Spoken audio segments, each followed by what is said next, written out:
There seems to be a huge lack of integrity in the world, especially with leaders. And I'm so curious as to why this is. Okay. Based on one study, in the last 6,500 years, there have been 14,000 wars. Wars. Which means 5 wars every 2 years. And this remained basically consistent.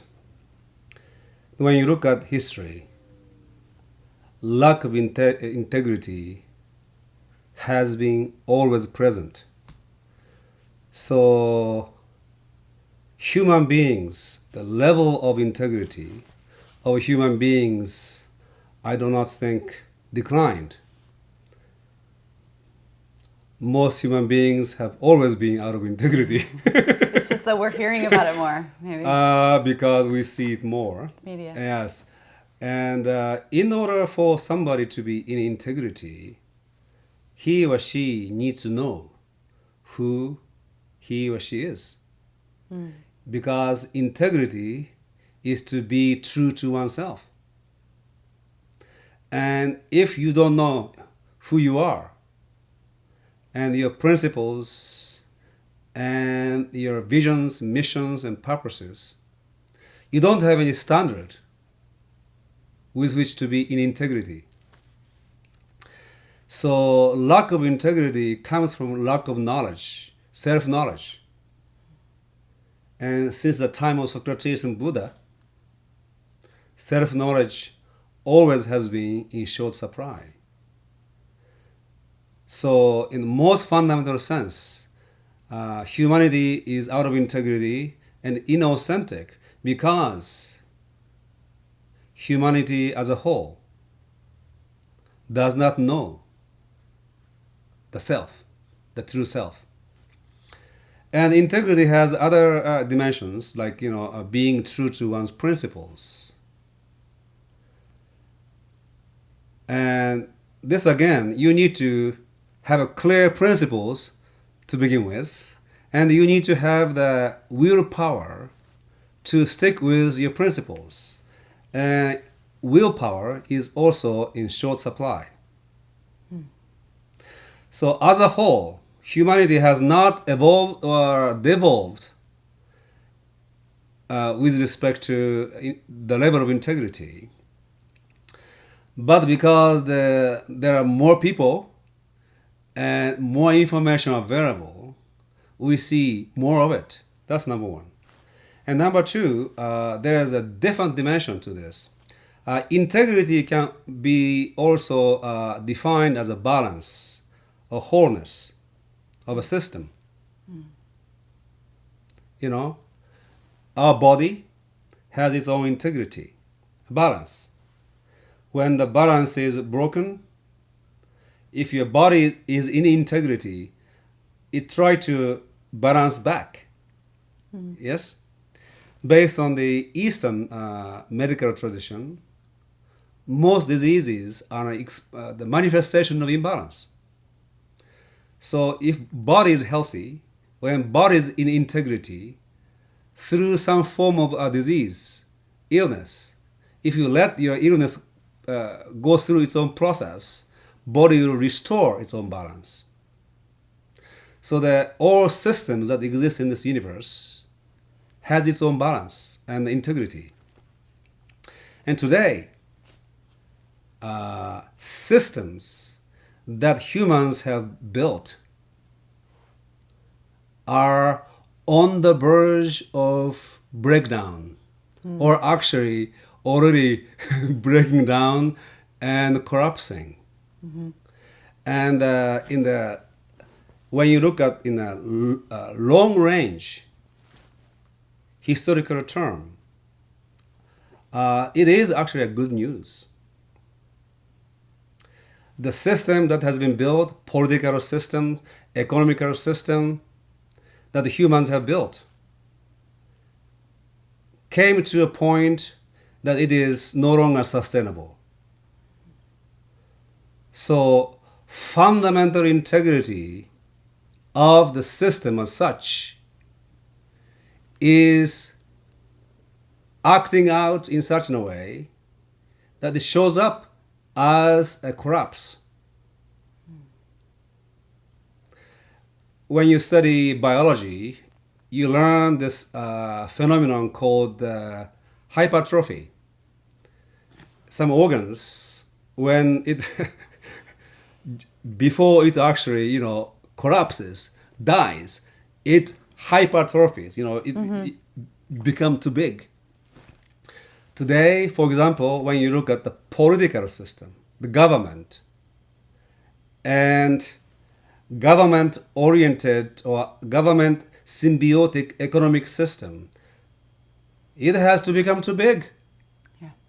So everywhere you see is politics. Yeah. And this system of materialism, commercialism, all that started maybe 200 years ago,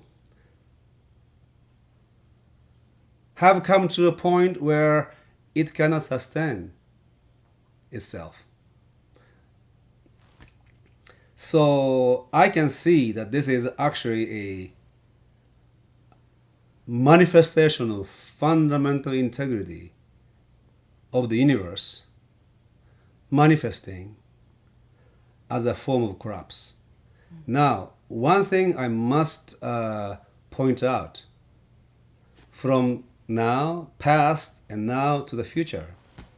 So what is going to be the next system? Yeah. Right. Yeah. Now, we all know in the 16th century, a man named Copernicus wrote a book and dispelled the myth that the sun, the rest of the universe, go around the earth. Mm-hmm. He was not as revolutionary as most people think, because only thing he did was shifting the center from the earth to the sun. The rest remains basically the same. And then there came a man named Giordano Bruno, who said, universe has no center. It is not geocentric. It is not heliocentric. Sun is one of the infinite number of stars in this infinite universe. There is no center. Or every point in the whole universe is a center. It's acentric and omnicentric. That was a truly revolutionary idea. He was burned at the stake year 1600 for his, so-called heretical view. He was way ahead of, his time in many other, philosophy and ontology, cosmology. But anyway, so universe has no center, or every point in the universe is a center. Human social organizations has been always modeled after in the same mode of thinking. So either it is a earth-centered or the sun-centered, but there's a center, concentric. So in human organization, there's a center. Political power, the government, church. We call this external authority with special privilege and power. And this is the most fundamental problem that we have today.